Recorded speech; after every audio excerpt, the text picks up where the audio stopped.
एक ऐसा नीला कलर का पुष्प होता है, देखो आज छोटा है थोड़ा हमारे हाथ में, ये फूल का बेटा है, ठीक है, पूरा फूल नहीं है, ठीक है, फूल का बेटा है ये छोटा सा। अच्छा दिख रहा है? का है आस्था वालों, दिखाओ तो सही, दिखाओ जरा बाजू में, और थोड़ा सा पास कर दो तो सबको नजर आ जाएगा, ठीक क्या? शंख पुष्पी, अपारिजात भी बोला जाता है इसको, ठीक है। हर हर विराजो विराजो। तो एक पुष्प अपन कहते हैं, हमारे भगवान देवादिदेव महादेव को, भगवान शंकर को बड़ा प्रिय है ये पुष्प। अब किसी से पूछा जाए, आप कह रहे हो कि शंकर भगवान को ये नीला फूल, ये शंख पुष्पी भगवान शिव को इतनी प्रिय क्यों है, भगवान शंकर को इतनी प्रियता क्यों है, कोई से पूछे तो वो बताए चाहे ना बताए, पर शिव महापुराण का संवाद कर रहे हैं। कंठ में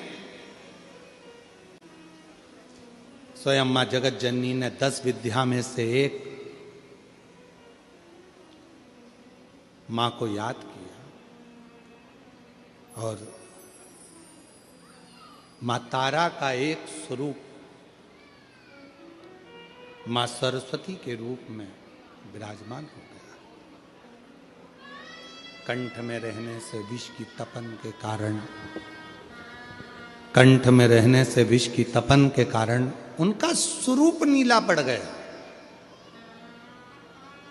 और जब उनका स्वरूप नीला पड़ गया तो भगवान देवादिदेव महादेव ने कहा, सुनो पार्वती, संसार के लोग, भूमंडल में रहने वाला यदि कोई भी मानव जिसकी विवेकता, बुद्धि, विचार, सोच, ज्ञान थोड़ा सा भी अगर उसमें कम है, तो वो नील सरस्वती का यदि आवाहन करे, मां नील सरस्वती स्तोत्र का पाठ करे, मां नील सरस्वती की स्मरण करे, तो उसकी विवेक, उसकी बुद्धि तीव्र होती है, श्रेष्ठ होती है। और सुनो पार्वती, यदि मान लो कोई मान नील सरस्वती का स्तोत्र का पाठ नहीं कर पाए, आराधना नहीं कर पाए, साधना नहीं कर पाए, स्मरण ना कर पाए, अगर कोई बच्चा एक शंख पुष्पी पुष्प को समर्पित कर कर जलाधारी पर, और 1 लोटा जल यदि वो समर्पित करता है और उस जल का आचमन कोई बच्चा नित्य प्रति करता है, तो वो बच्चा धीरे धीरे विद्वत्ता धारण करता ही जाता है। जो याद करता है वो भूलता नहीं। ये मां नील सरस्वती की कथा है। 2 सरस्वती का दर्शन आपको और हमको होता है, 2 सरस्वती का स्मरण आप और हम करते हैं। एक सरस्वती जो स्वयं श्वेत वस्त्र धारण करी है, हंस पर बैठी हैं और बड़े आनंद के साथ में मां सरस्वती का सुंदर स्वरूप है, पर एक सरस्वती ऐसी हैं जो नीला उनका स्वरूप है, और नील सरस्वती के रूप में उनकी पूजन होती है। मां नील सरस्वती महाराज,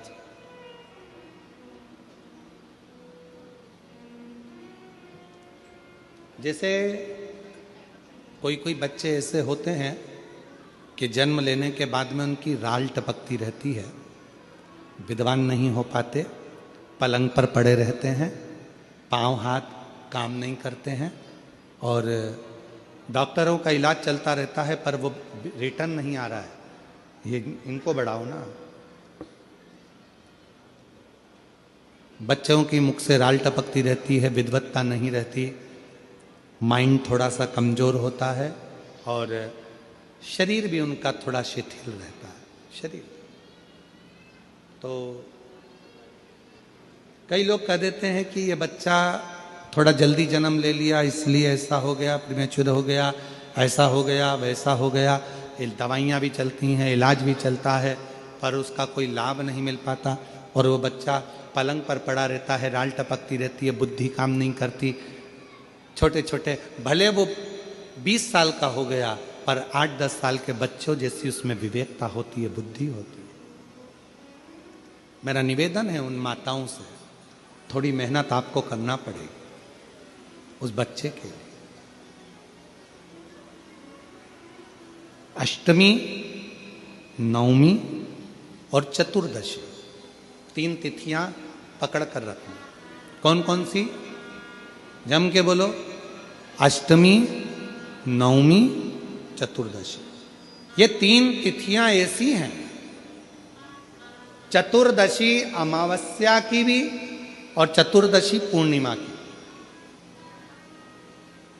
अष्टमी नवमी अमावस्या की भी और अष्टमी नवमी पूर्णिमा की। ये वो तिथियां हैं जिन तिथियों में मां नील सरस्वती का स्तोत्र का पाठ कर कर एक शंख पुष्पी पुष्प, एक अपारिजात का पुष्प जलाधारी पर रखकर 7 बार अगर जल का पात्र से जल चढ़ाया जाए और उसी जल को कटोरी में झेल लिया जाए, उस जल को 3 दिन तक लगातार यदि सुबह दोपहर शाम रोज उस बच्चे को देना चालू करिए, उसके हाथ पैर भी काम करना प्रारंभ करेंगे, उसकी बुद्धि भी काम करना प्रारंभ करेगी। जो वो पलंग पर पड़े पड़े राल टपकाता रहता है, उसको लोग कहते हैं कि 18 साल का हो गया और दिमाग केवल 10 साल का है, 5 साल का है, उसमें धीरे धीरे बुद्धि प्रबल होना प्रारंभ हो जाएगी और वो भी एक दिन कार्य करना प्रारंभ कर देगा। जिसको प्रीमेच्योर बच्चे भी कहते हैं। लोग कहते हैं ये बच्चा जल्दी हो गया था, ये बच्चा बीमार पड़ गया था, बचपन में इसको कोई इंजेक्शन ऐसा लग गया था, बचपन में ऐसा हो गया था, बचपन में वैसा हो गया था, गर्भाशय का जल उसके मुख में चले गया था, तो ये बच्चे की ऐसी गति हो रही है। उस बच्चे के लिए अगर आपके आसपास के क्षेत्र में भी कोई बच्चा ऐसा है तो उसको मां नील सरस्वती का स्मरण जरूर कराएं। और अगर आप लोगों के पास में मां नील सरस्वती का स्तोत्र का पाठ ना मिले तो प्रयास करिएगा, मोबाइल पर सर्च कर कर मां नील सरस्वती का स्तोत्र भी निकाल सकते हो। बाजार में से गीता प्रेस गोरखपुर की किताब में भी ला सकते हो, पढ़ भी सकते हो, घर में उसका स्तोत्र का पाठ भी कर सकते हो। मां नील सरस्वती स्तोत्र का स्मरण और बड़े भाव के साथ करें स्मरण। और कोई माताएं कह देती हैं, कोई बच्चा कह देता है मम्मी मुझे याद नहीं होता, याद करता हूं परीक्षा हॉल में जाकर भूल जाता हूं, मैं कुछ पढ़ता हूं बाद में जाके भूल जाता हूं, स्मरण में नहीं रहता। तो उनसे भी निवेदन है, आप मां नील पाठ नहीं पढ़ सकते, स्तोत्र नहीं कर सकते, संस्कृत में नहीं पढ़ सकते, तो मां नील सरस्वती के नाम से अष्टमी, नवमी और चतुर्दशी के दिन एक शंख पुष्पी पुष्प को, नीला कलर का जो फूल होता है बेल में लगा होता है, जो शिव जी को अति प्रिय होता है, उस पुष्प को आप जलाधारी पर रख दीजिए। जलाधारी जानते हो ना सब लोग, शिवलिंग पर नहीं, जलाधारी पर रख दीजिए और जल चढ़ाना 7 बार प्रारंभ करिए। बाबा देव अधिदेव महादेव आपको याददाश्तता में प्रवर करेगा। परीक्षा हॉल में जितना तुम याद कर कर गए हो, अच्छी मेहनत कर कर गए हो, तो भूलोगे नहीं, तुम्हारी बुद्धि तीव्र होती चली जाएगी, प्रबल होती चली।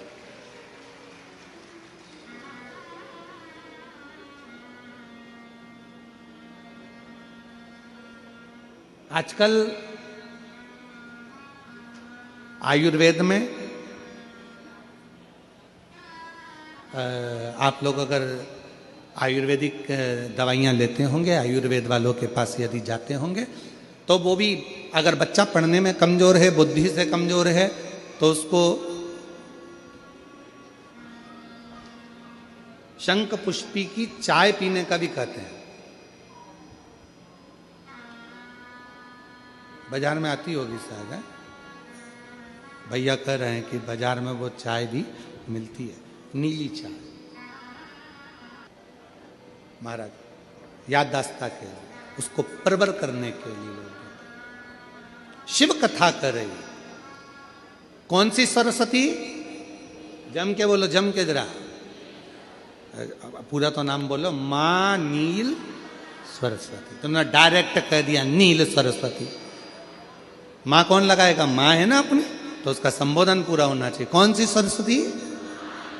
मां नील सरस्वती का स्मरण सुख देता, आनंद देता। आज भी शिव महापुराण की कथा कहती है, जिसके शरीर में काया का रोग हो जाता है, सोराइसिस जैसी बीमारी हो जाती है, खाल निकलने लगती है, चेहरे पर कालापन आ जाता है, आंखों के नीचे कालापन आ जाता है, या शरीर में काले काले धब्बे पूरे शरीर में कहीं पर भी पड़ जाएं, डॉक्टर का इलाज करवाओ, डॉक्टर को शिव मानो, जो दवाइयां दे वो खाओ, जांचें करने की बोले जांचें कराओ, पर साथ में एक काम और करो, शंकर भगवान को 5 बेलपत्र 5 दुर्वा समर्पित कर कर एक ही लोटे से 5 बार थोड़ा थोड़ा जल सुंदरेश्वर महादेव के नाम से चढ़ाओ। कौन से महादेव? सुंदरेश्वर महादेव। जो जल चढ़ाया है उस जल को कटोरी में झेल कर लेकर आओ, 5 दुर्वा में से एक दुर्वा एक बेलपत्र उठा कर ले आओ, बेलपत्री को सुबह के समय खा लो, दुर्वा को प्रदोष काल में खा लो, और वो पानी को पूरे शरीर पर 5 बार लगाना चालू कर दो। शरीर में कितना भी अगर कालापन आ रहा होगा, छट्टे पड़े होंगे, सोराइसिस जैसी बीमारी भी होगी, तो लगभग 1.5 महीने के अंदर पूरा काया ठीक होना प्रारंभ हो जाएगी। सुंदरेश्वर महादेव का इतना महत्व, इतना महत्व। कौन से महादेव? सुंदरेश्वर महादेव। शिव का प्रतिबिंब स्वरूप देखा मीनाक्षी ने, शंकर भगवान का स्वरूप देखा, राजा मलय ध्वज को मालूम पड़ा, और राजा मलय ध्वज ने हाथ जोड़कर सुंदरेश्वर महादेव के साथ में मीनाक्षी देवी का मंगल विवाह कर दिया। जब सुंदरेश्वर महादेव के पास में मीनाक्षी जी आई तो शिव जी ने कहा, ए मीनाक्षी, याद करो तुम पार्वती हो, मेरे करीब में बैठकर मेरे त्रिगुणाकार स्वरूप का वर्णन कर रही थी, तुम्हारे मन में भाव आ गया था कि त्रिगुणाकार प्रभु के लिए मैं भी त्रिगुणाकार कोई स्वरूप धारण करूं, इसलिए तुम्हारा जन्म मलय ध्वज के घर में हुआ और तुम्हारे 3 स्तन हुए। 3 स्तन होने पर तुम्हारा एक स्तन मुझे देखकर नीचे गिरा और तुम मुझे सुंदरेश्वर महादेव के रूप में प्राप्त कर ली। हे मीनाक्षी, संसार सागर के उद्धार के लिए तुम मीनाक्षी के रूप में पूजाओगी और मैं सुंदरेश्वर महादेव के रूप में पूजाऊंगा।